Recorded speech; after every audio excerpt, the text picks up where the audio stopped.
أعوذ بالله من الشيطان الرجيم بسم الله الرحمن الرحيم إنما الجزاء الذين يحاربون الله ورسوله ويسعون في الأرض فسادا أن يقتلوا أو يصلبوا أو تقطع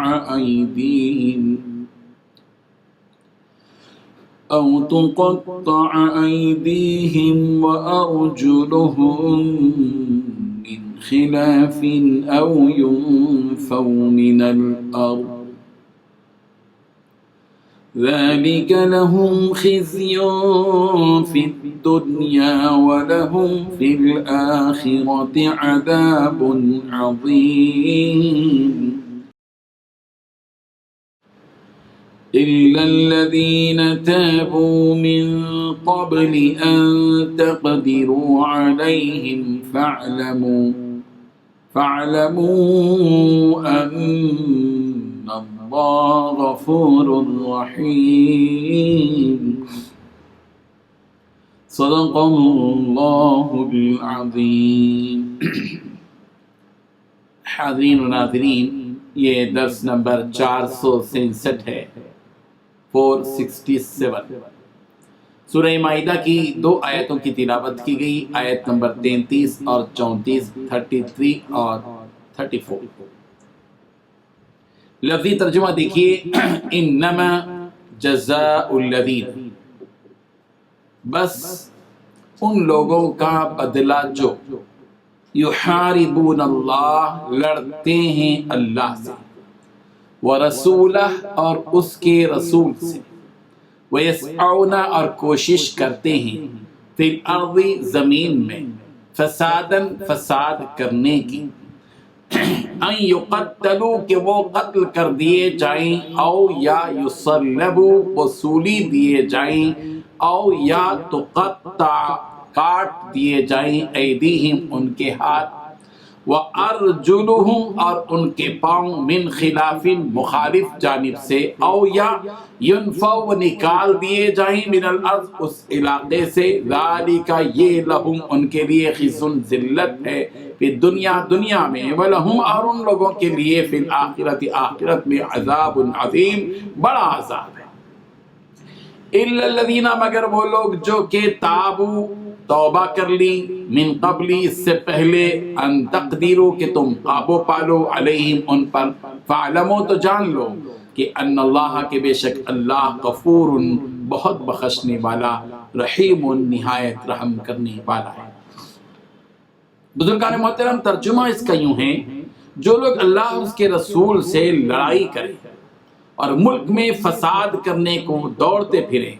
ان کی یہی سزا ہے کہ بری طرح قتل کر دیے جائیں،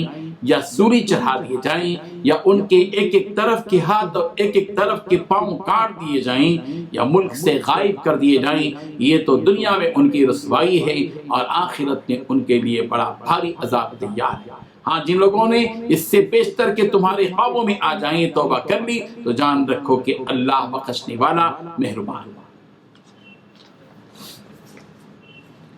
ان 2 آیتوں میں 4 باتیں بتائی گئی ہیں۔ پہلی بات،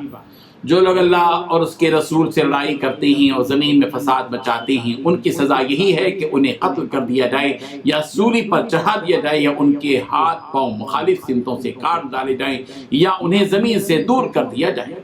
دوسری بات یہ بتائی دی گئی کہ یہ دنیا میں ان کی رسوائی اور آخرت میں ان کے لیے زبردست عذاب ہے۔ اور تیسری بات یہ بتائی کہ ہاں، وہ لوگ اس سے مستثنا ہے جو تمہارے ان کو قابو میں لانے سے پہلے ہی توبہ کرنے۔ چوتھی بات یہ بتائی گئی، ایسی صورت میں یہ جان رکھو کہ اللہ بہت بخشنے والا، بڑا مہربان۔ یہ آیتیں ایک واقعے کے پس منظر میں نازل ہوئی۔ واقعہ کیا ہوا؟ واقعہ یہ ہوا کہ بنی عقل اور بنی عرینا کے چند لوگ رسول کریم صلی اللہ علیہ وسلم کی خدمت میں آئے، اور انہوں نے ظاہری طور پر اسلام قبول کر لیا،